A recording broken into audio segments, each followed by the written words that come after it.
this is how you do a push jerk. And a push jerk is a little bit more advanced Olympic lifting movement, but it is one of the best movements, in my opinion, for transferring to punching power. I know it doesn't look like throwing a punch, but it's really good for building strength and coordination, to coordinate from driving through the legs, through the core, up through the extended arms.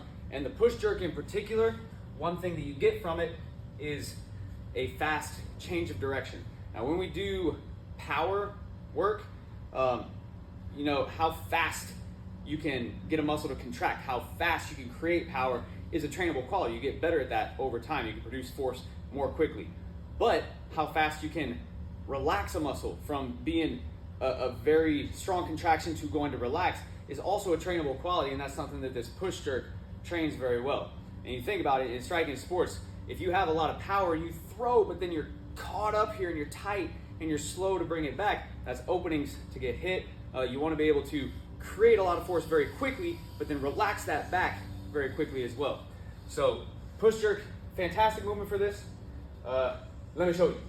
But you would take, preferably on a barbell. You can do this with dumbbells as well, but it's going to be more challenging on stability, and you're not going to be able to use as much absolute weight. So I really prefer a barbell for this.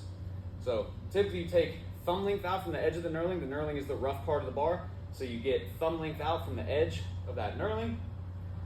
In the front rack position here, and this will be challenging for some people, try to have elbows high and let the bar rest on the shoulders, where you wouldn't really even have to hold it with the hands. It can rest on the shoulders so that when you're going through this movement, it has a good stable base to sit on, and you're not holding it in the hands where you get this sort of like sag down into the press. You're losing power there, and it's going to be stress on the elbows and wrists that we don't need.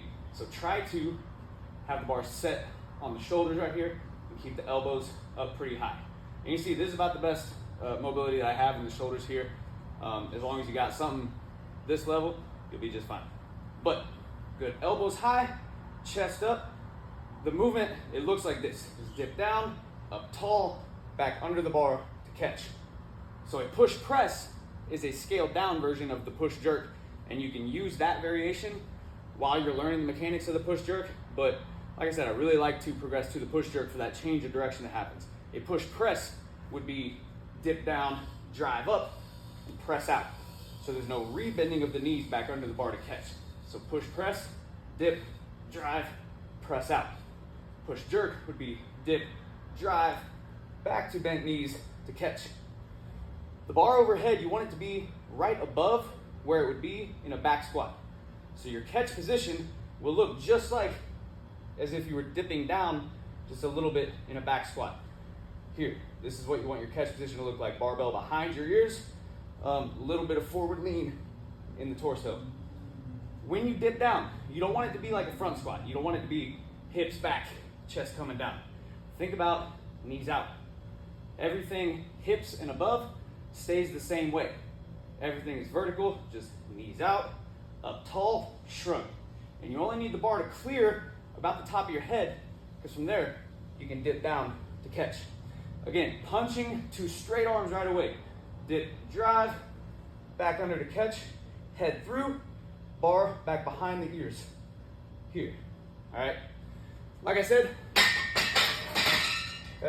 if you're unable to hold that front rack position, you can do these with dumbbells. We prefer the barbell. If you're having a really hard time coordinating and learning the movement, you can start first with a push press. But you want to use a weight for this that allows you to put your best power into it without losing control and throwing it over your head. You want to be able to work at a weight that allows you to really put your ass into it, driving it as high as you can, and it should only get to maybe here before you have to get underneath to catch. So elbows high, deep breath, flex the abs a little bit, knees out, up tall, drive, punch under the bar, solid catch. When bringing it back down, it's kind of like the movement in reverse. You can bring it down, boom, and absorb, so that you're not coming here and it's landing on you. Have soft knees and absorb that force.